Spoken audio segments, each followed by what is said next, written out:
Hello friends. आज हम लोग बात करेंगे कि जो जीएसटी में आईटीसी क्लेम की जाती है तो कई बार ऐसी समस्याएं प्रकट हो जाती हैं टीडीएस से रिलेटेड और टीसीएस से रिलेटेड। जैसा कि आप लोगों को मालूम ही है कि आजकल जो आईटीसी हम लोग क्लेम कर रहे हैं वो हमें क्लेम करनी है टू बी को देख करके, यानी जो टू बी में हमारी आईटीसी आ रही है वो ही हमें क्लेम करनी है। लेकिन कभी कभी हमारी आईटीसी ऐसी भी है जो टीडीएस और टीसीएस के माध्यम से भी आती है, जो कि हमारे सीधे कैश लेजर में जाती है। लेकिन कैश लेजर में जाने के पहले उसकी एक प्रक्रिया है जिसका हमें पालन करना होता है। बहुत सारे लोग ऐसे हैं जो कॉन्ट्रैक्ट बिजनेस में हैं या जिनका व्यापार इस तरीके का है जिसमें टीडीएस या टीटीएस टीसीएस डिडक्ट होता है।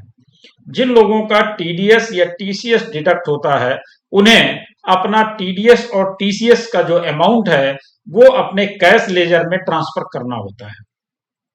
लेकिन कई बार लोगों को ये नहीं पता होता कि कैसे हमें उसको ट्रांसफर करना है और कैसे कैश लेजर में लाना है और कैसे हमें उसको क्लेम करना है, जिसकी वजह से लोगों का वो अमाउंट जो है वो छूट जाता है और इसलिए लोग एक परेशानी में पड़ जाते हैं कि जो हमारा अमाउंट टीडीएस या टीसीएस में जा रहा है उसको हम क्लेम नहीं कर पा रहे हैं और वो एक जगह अलग से एक्यूमुलेट होता चला जा रहा है।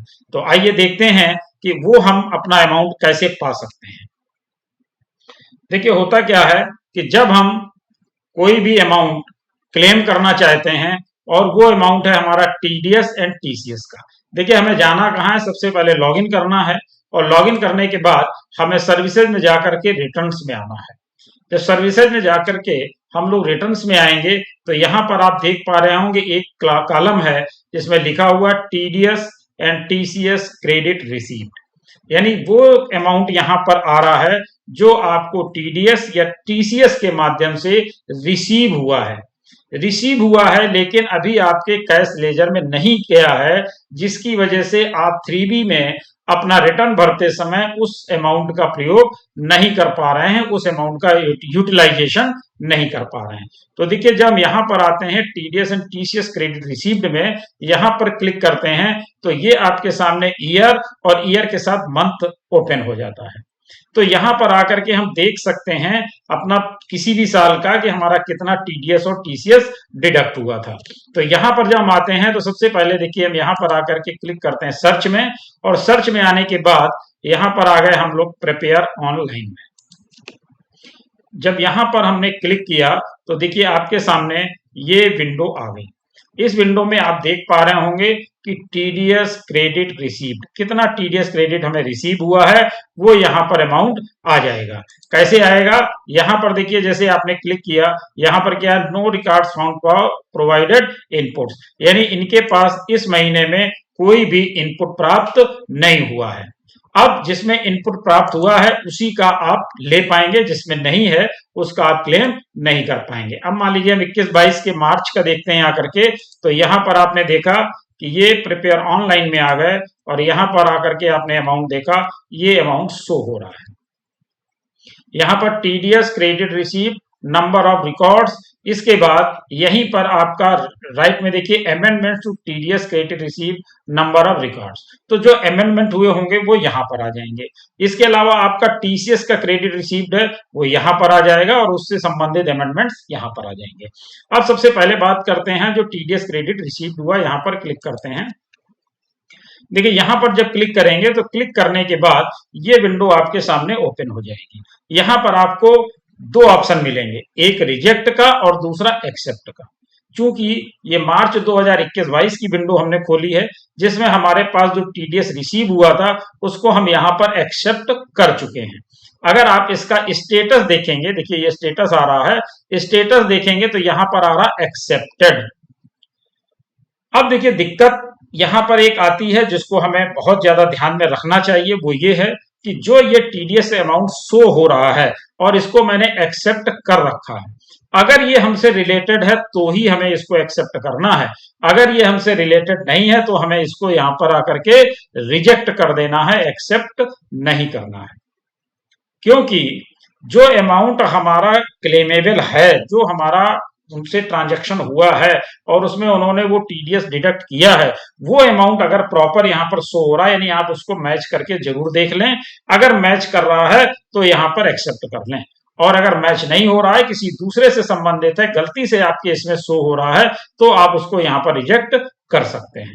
और जब आप यहाँ पर आकर के एक्सेप्ट कर लेंगे, एक्सेप्ट करने के बाद ये अमाउंट कुछ टाइम में आपके कैश लेजर में रिफ्लेक्ट हो जाएगा, और रिजेक्ट कर देंगे तो आपके उसमें नहीं जाएगा। तो होता क्या है कि हमें यहाँ पर आकर के इसको एक्सेप्ट करना होता है।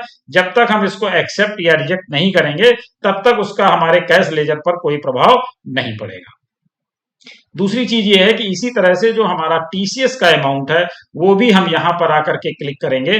देखिए यहां पर दिया हुआ टीसीएस क्रेडिट रिसीव्ड, यहां पर हमने क्लिक किया, यहां पर हमारा दिखा रहा no records found for provided inputs. अब देखिए एक बात और ध्यान देने वाली है कि यहां पर हमने पूरे साल का नहीं देखा है, ये मंथ वाइज हमको शो कर रहा है, यानी हर महीने का हमें टीडीएस चेक करना पड़ेगा। यहां पर अगर हम टीसीएस देख रहे हैं तो टीसीएस हमारा इस महीने में कोई भी डिडक्शन नहीं है, इसीलिए हमें इसमें एक्सेप्ट और रिजेक्ट का ऑप्शन नहीं आ रहा है। अगर कोई फिगर होती तो यहाँ एक्सेप्ट और रिजेक्ट दोनों ऑप्शन ओपन हो रहे होते, और फिर हम इसमें से जो रिजेक्ट करना वो रिजेक्ट करते, जो एक्सेप्ट करना वो एक्सेप्ट कर लेते।